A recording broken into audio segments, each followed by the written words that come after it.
Good day, brethren. Today's date is 20th of July, and I would like to welcome you in this Sunday service as we are going to celebrate and also spend time with the Lord. This is our service to Him, and I would like to thank you and also appreciate you for being here as always. So before we proceed, let's have a short prayer and let's all bow the heads and let's pray. Our Father in heaven, Lord God, thank you so much, Lord, for giving us this day once again to gather together in your name, to worship you, to give you thanks, Lord. Thank you so much, Lord, for being here with us always. And as we go through this service today, you will guide us, bless us, and give us more knowledge, understanding, Lord. Open our hearts and our minds today, Lord, especially as we're going to hear the preaching for today. Thank you so much, Lord, for always being here and bless us all always. This we ask in Jesus' name. Amen. All right, brethren. So before we proceed to the scripture reading, let's offer a song for the Lord. Thank you so much once again.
Scripture reading for today is taken from the book of 2 Kings, chapter 18, 1 to 37. Hezekiah reigns in Judah. 2 Kings chapter 18, verse 1. Now it came to pass in the third year of Hosea, son of Elah, king of Israel, that Hezekiah, the son of Ahaz, king of Judah, began to reign. 25 years old was he when he began to reign, and he reigned 29 years in Jerusalem. His mother's name also was Abi, the daughter of Zachariah. And he did that which was right in the sight of the Lord, according to all that David his father did. He removed the high places and break the images and cut down the groves and break in pieces the brazen serpent that Moses had made. For unto those days children of Israel did burn incense to it, and he called it Nehushtan. He trusted in the Lord God of Israel, so that after him was none like him among all the kings of Judah, nor any that were before him. For he clave to the Lord and departed not from following him, but kept his commandments which the Lord commanded Moses. And the Lord was with him, and he prospered whithersoever he went forth, and he rebelled against the king of Assyria, and served him not. He smote the Philistines even unto Gaza, and the borders thereof, from the tower of the watchmen to the fenced city. And it came to pass in the fourth year of King Hezekiah, which was the 7th year of Uzziah, son of Elah, king of Israel, that Shalmaneser, king of Assyria, came up against Samaria and besieged it. And at the end of 3 years, they took it, even in the 6th year of Hezekiah, that is the 9th year of Uzziah, king of Israel, Samaria was taken. And the king of Assyria did carry away Israel unto Assyria, and put them in Hala and in Habor by the river of Goshen, and in the cities of the Medes, because they obeyed not the voice of the Lord their God, but transgressed his covenant, and all that Moses the servant of the Lord commanded, and would not hear them, nor do them. Sennacherib attacks Judah. Now, in the 14th year of the king Hezekiah, did Sennacherib, king of Assyria, come up against all the fenced cities of Judah and took them. And Hezekiah, king of Judah, sent to the king of Assyria to Lachish, saying, I have offended, return from me, that which thou puttest on me will I bear. And the king of Assyria appointed unto Hezekiah, king of Judah, 300 talents of silver and 30 talents of gold. And Hezekiah gave him all the silver that was found in the house of the Lord, and in the treasures of the king's house. At the time did Hezekiah cut off the gold from the doors of the temple of the Lord, and from the pillars which Hezekiah king of Judah had overlaid, and give it to the king of Assyria. And the king of Assyria sent Tartan and Rabsaris and Rabshakeh from Lachish to King Hezekiah with a great host against Jerusalem. And they went up and came to Jerusalem, and when they were come up, they came and stood by the conduit of the pool, upper pool, which is in the highway of the fuller's field.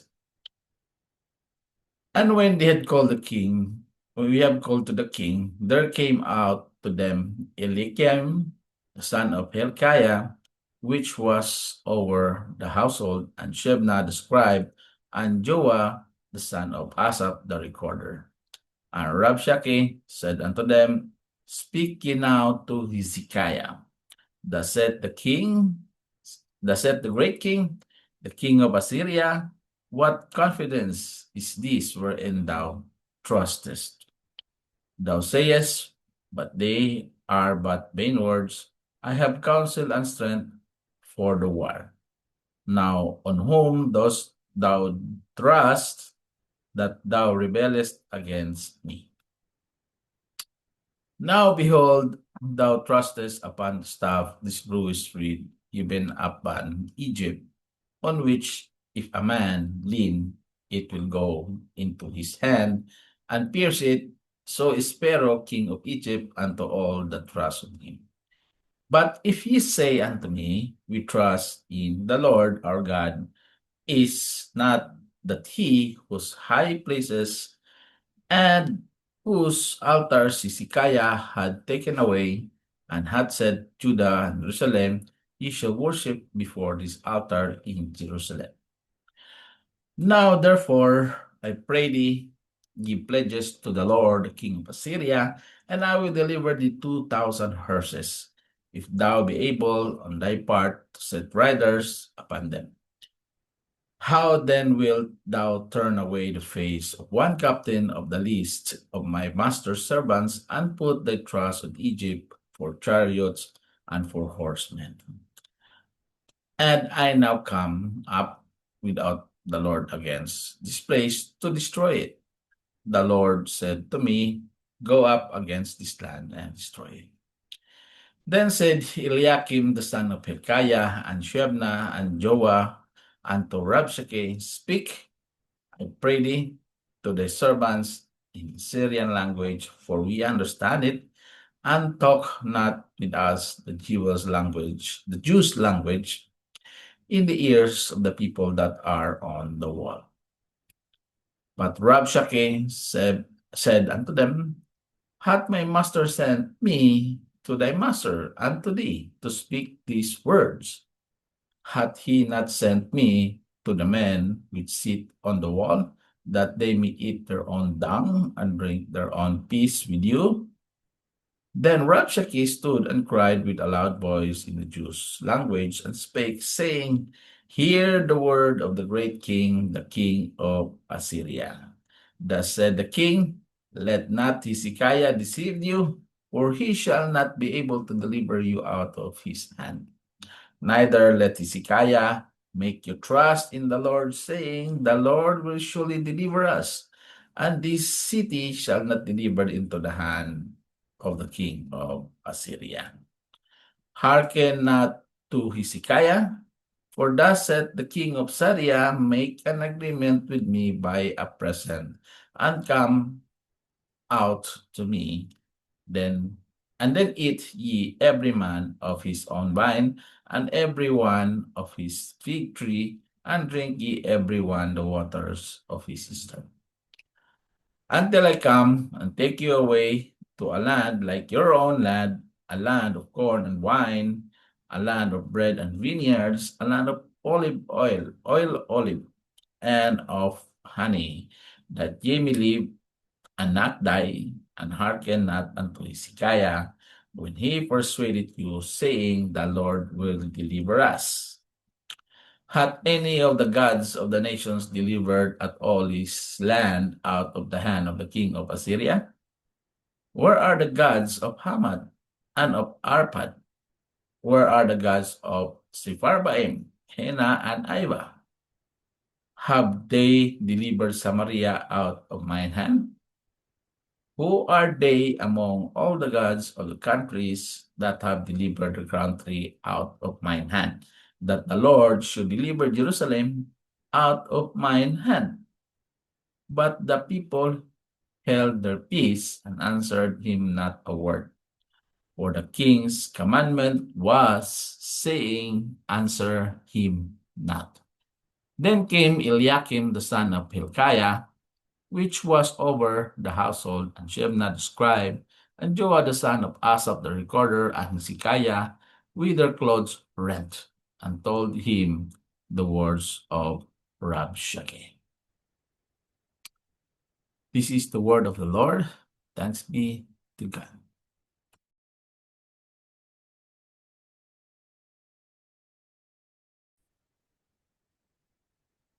Let's all bow down our heads, brothers and sisters, for our intercession of here.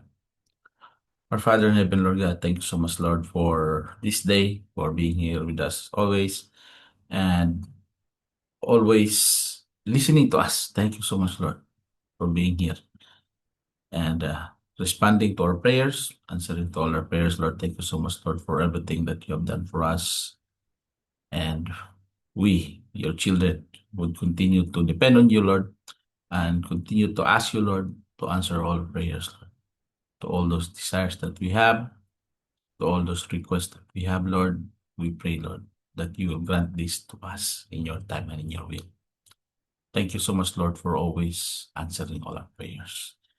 We'd like to extend our prayers to all our brothers and sisters, wherever they are now in this part of this world, that you will continue to protect them, bless them, and give them all the blessings, including the whole family, not only here, but also in the Philippines, Lord. Pray, Lord, that you will continue to protect us and protect them as well. Give them all the blessings, provide everything for them, especially in their daily needs, Lord. Provision of the daily needs. We would like to pray, Lord, for all our brothers and sisters also. Health this time, Lord, those who are sick. Pray, Lord, that you heal them instantly, Lord.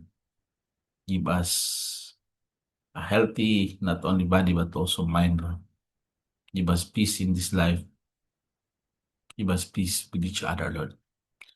We'd like to pray also, Lord, for all the brethren, Lord, that you will continue to bless us, not only with physical health, but also financially, Lord. We'd like to pray, Lord, that you will help us with our financials, provide for us, because you are a great provider, Lord. Help us, Lord, with our plans, whatever plans we have, that it will be granted, Lord. Everything that we plan, Lord, as per your own will and as per your time. We also would like to pray, Lord, for our jobs, consistency of our jobs, protection from our jobs, Lord, especially in our daily commute. We pray, Lord, you will protect us. Help us, Lord, that you will continue to guide us and give us strength in combating all the stress, all the worries, anxieties, all the hardships that we are doing, Lord, in our jobs, Lord. We pray that you give us strength to carry on with our jobs, Lord. And like to pray also, Lord, that we have problems in life that we cannot bear on ourselves, Lord. This we always pray to you, Lord, that we are always be dependent on you, Lord, because you're the only one who can solve all these problems we have. Thank you so much, Lord, for always listening to us, providing for us, giving us all the things in life. Thank you so much, Lord, for everything. Guide us always, Lord. Take us always, Lord. This we ask in Jesus' name. Amen. All right, but then now we will proceed to the preaching for today. Thank you so much once again.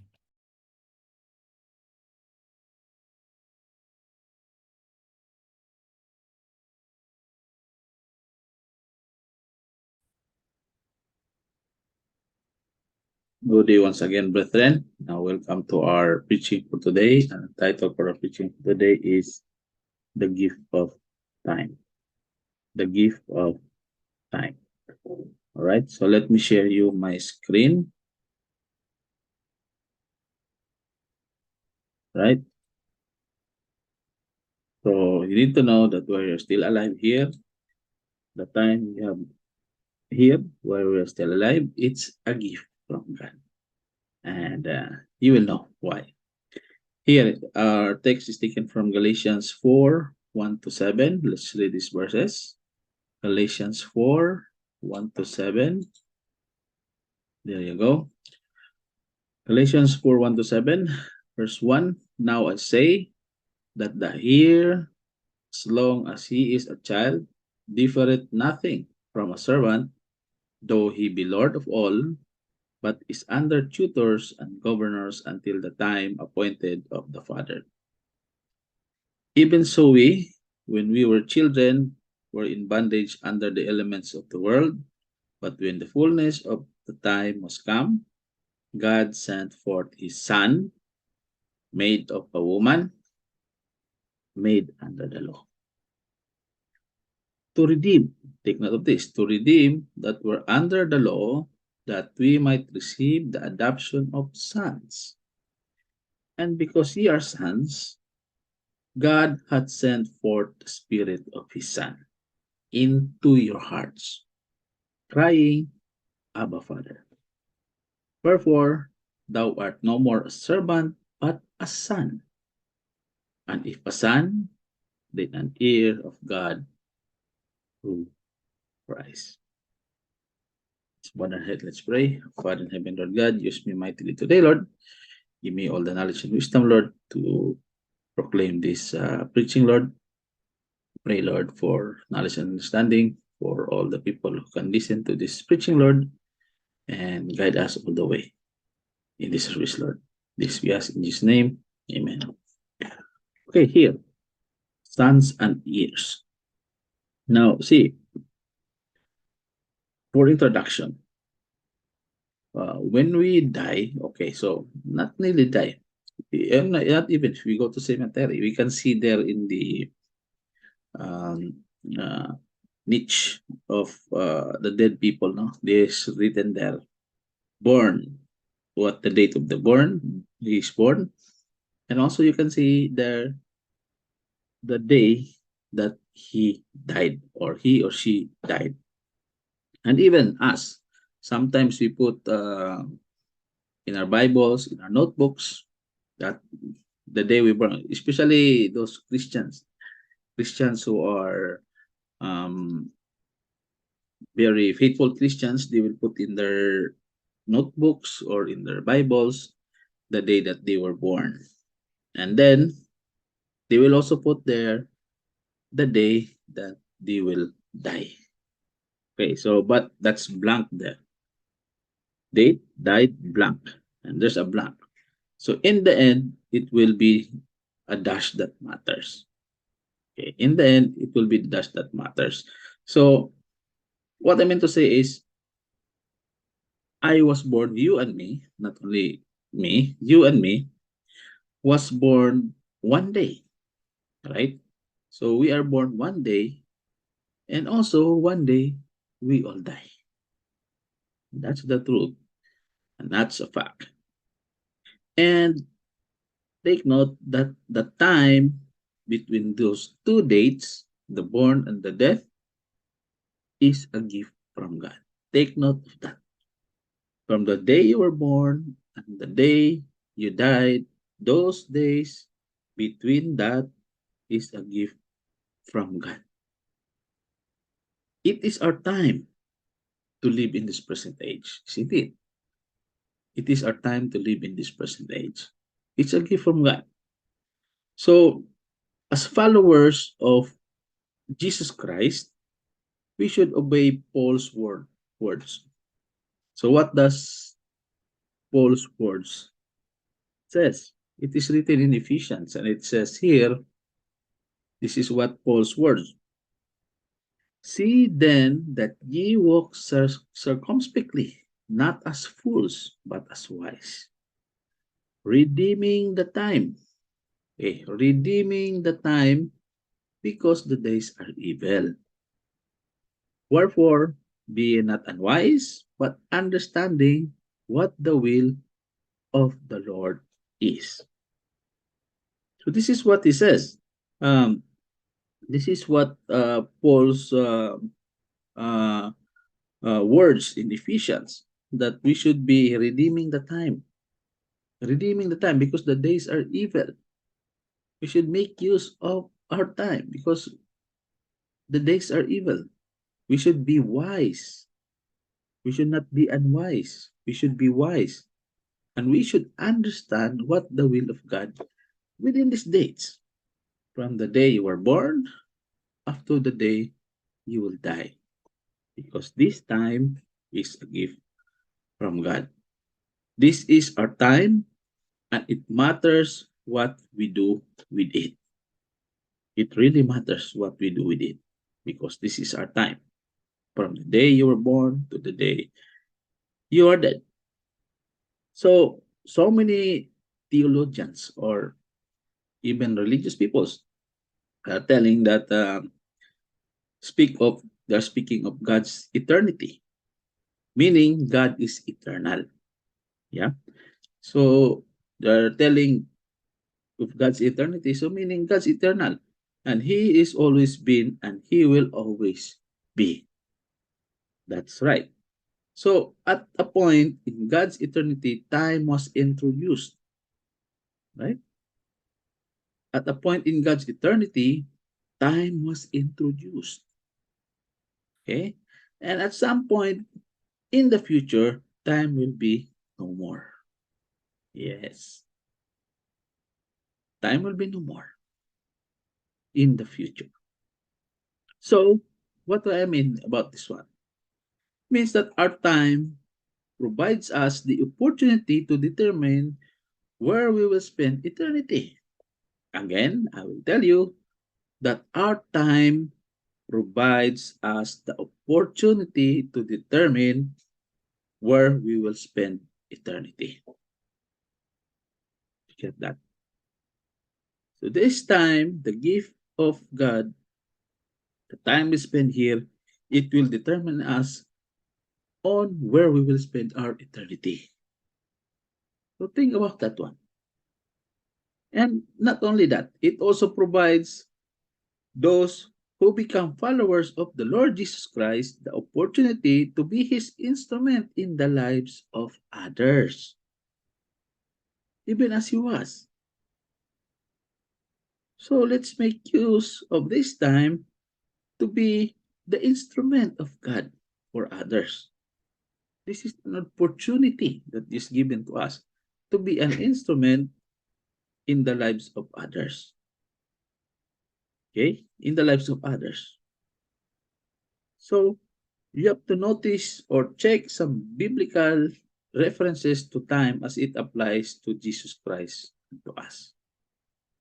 The first one, the fullness of time. Okay. So we just read in our verse, Galatians 4:4 and 4:5, and it says here, but when the fullness of time was come, God sent forth His Son, made of a woman, made under the law, to redeem them that were under the law, that we might receive the adoption of sons. So here, we learn that when the time was right, God brought about what we refer to as incarnation. What is incarnation? Incarnation is like embodiment or personification. Okay? So we learned that the time was right. God brought about what he refer as incarnation. And the purpose is what? Redemption. Redemption. His purpose for doing so was redemption. Okay, to redeem them that were made under the law. So here we can see the incarnation here. But when the fullness of time was come, God sent forth His Son. Incarnation. Incarnation. Embodiment, personification in the life of Jesus Christ. And He was, yeah, normally he was born under the law, no, and made under a woman, a human. So here we can see that what is the purpose of this incarnation, embodiment, or the personification. The purpose is to redeem them that were under the law, that we might receive the adoptions of, of sons. Remember, when the fullness of time was come. Okay? When the fullness of time was come. It was written here.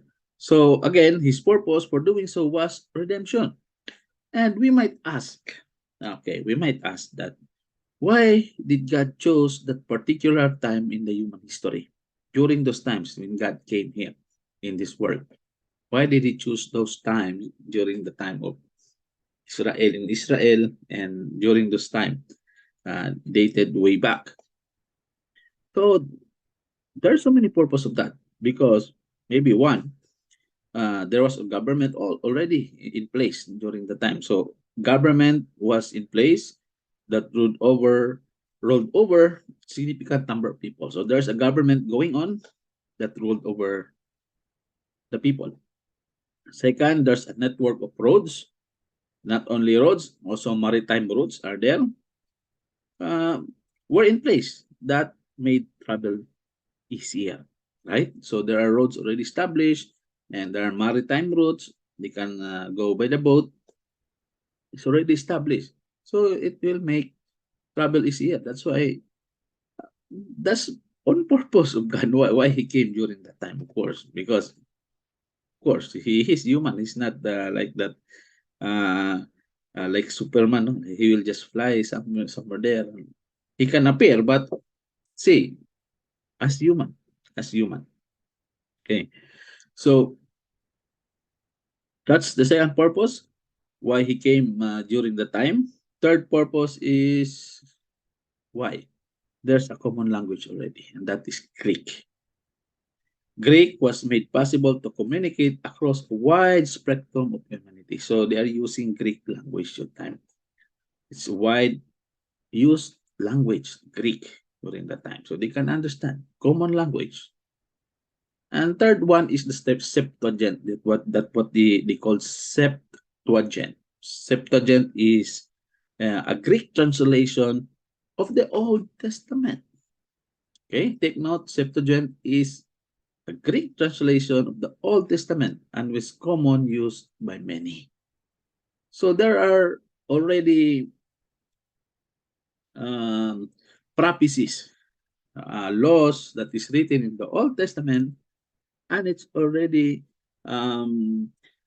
translated into Greek, so everybody can understand. So that could be the purpose. Not only there's a government, so there's a system, there's government, there's a system, there's roads all over, and there is a language used, and also translations are there from the Old Testament. So God is always working in the affairs of men. It shows that God always working in the affairs of men and accomplish His redemptive plans and purposes.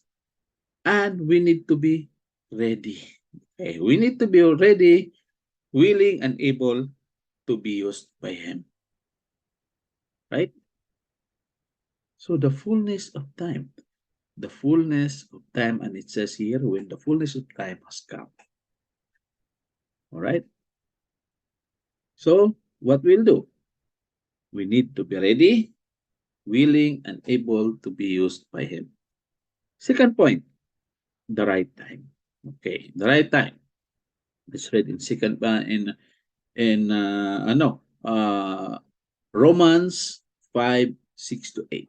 Okay, in Romans 5:6-8, it says here, For we when for when we were yet without strength, in due time Christ died for the ungodly.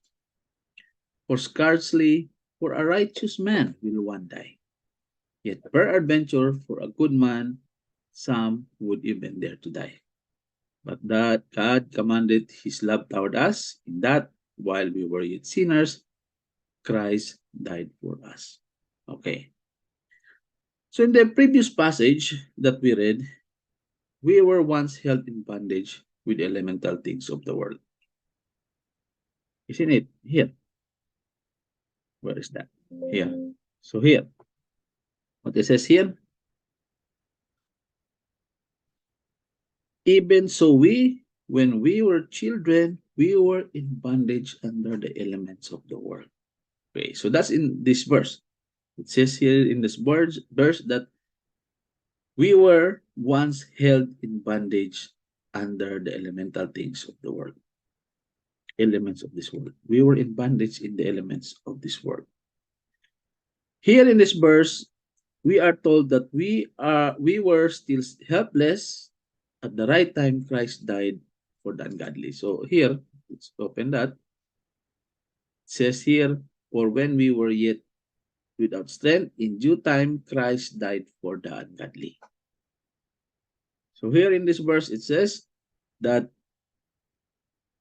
where we are told that while we were still helpless, at the right time, Christ died for the ungodly. Isn't it nice? Yeah. Before we are in the bondage of things of this world, but see, God came and what he did, gave Christ to die for us. How nice it is. Okay. So what an example Jesus provided for us. Let's read here in Philippians. Philippians, it says, if there be therefore any consolation in Christ, if any comfort of love, and if any fellowship of the Spirit, if any bowels and mercies, fulfill ye my joy, that ye be like-minded, having the same love, being of one accord, one mind. Let nothing be done to strife and vainglory, but in lowliness of mind let esteem other better than themselves. Look not every man on his own things, but every man also on the things of others. Okay? See that? Look not every man on his own things, but every man also on the things of others. Let this mind be in you, which was also in Christ, who being in the form of God, though if not robbery to be equal with God, but made himself no reputation, and took upon him the form of a servant, and was made in the likeness of man. And being found in fashion as a man, he humbled himself and became obedient unto death, even the death of the cross. What an example of Jesus provided here. This is Jesus. This is Jesus. So, brethren, in Christ, we are no longer held in bondage. Take note of that. In Christ, we are no longer held in bondage. And we are no longer helpless because we have been rescued from the domain of darkness in this world. And what happened? It transferred us to the kingdom of God's beloved Son. Right? We are no longer held in bondage, and we are no longer helpless. We are rescued in the darkness of this world, and we are transferred to the kingdom of God through his Son, Jesus Christ. Colossians 1:13, who hath delivered us from the power of darkness and hath translated us in the kingdom of his dear Son. The right time. The right time. How nice it is. Let's go to the last point. The proper time. Proper time, which read in 1 Peter 5:6-11. Okay, it says here, humble yourselves, therefore, under the mighty hand of God, that he may exalt you in due time. Okay, again, very important. Humble yourself, therefore, under the mighty hand of God, that he may exalt you in due time. Casting all your care upon him, for he careth for you. Be sober, be vigilant, because the adversary, the devil, as a roaring lion, walketh about, seeking whom he may devour. Whom resist steadfast in the faith, knowing that the same affliction are accomplished in your brethren that are in the world. But the God of all grace, who hath called us unto his eternal glory by Christ Jesus, after that ye have suffered a while, make you perfect, establish, strengthen, settle you. To him be glory and dominion forever and ever. Amen. So what does this mean? So to those who humble themselves, again, to those who humble themselves under the mighty hand of God will be exalted at the appropriate time. Simple as that. Those who humble themselves unto God, they will be exalted in due time, in the appropriate time. And until then, Let us live under the Lordship of Jesus Christ. Let us live under the Lordship of Jesus Christ. So in the power and presence of the Holy Spirit, while trusting God related to the details and circumstances of our lives. That's what we should do. Humble yourselves unto God. Make most of your time. Make most of your time. This is a short preaching only. Let's go to the conclusion. Conclusion. Now, Paul wrote, this is what Paul wrote in 2 Timothy 3:1, and says here, this know also that in the last days perilous times shall come. What does it mean? He's telling that realize this, that in the last days it's gonna be difficult. It's gonna be difficult. It's very dangerous. It's troublesome and hard to take. This time will come. This time will come. Right? Perilous time shall come. So it's gonna be dangerous, troublesome. It will come this time. And in addition, moving forward in these verses, is telling here, yeah,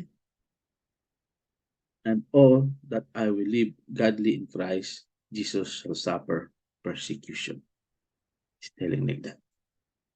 Shall suffer persecution, but evil men and seducers shall wax worse and worse, deceiving and being deceived. So this is what will happen. We are in the last days of the church age, brothers and sisters. We are in the last days of church age, and all who desire to live godly in Christ, what will happen? If you live with Jesus Christ, you will be persecuted.